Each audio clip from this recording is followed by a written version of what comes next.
Казвам се Николай Нинов, скулптор съм,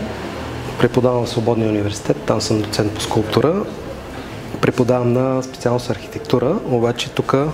работя, по-скоро представям нещо различно, участвам в Чайки Арт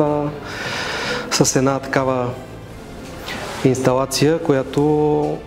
е на тема чайки и общо взето се казва Fast Art.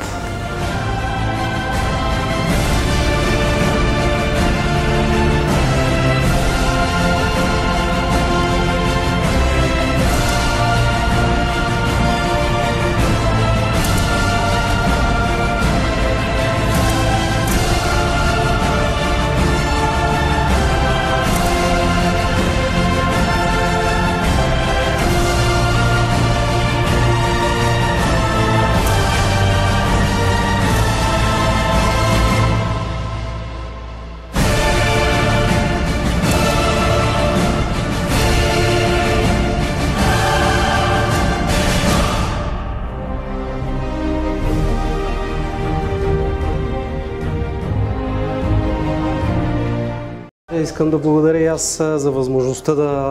да бъдем домакин на това събитие и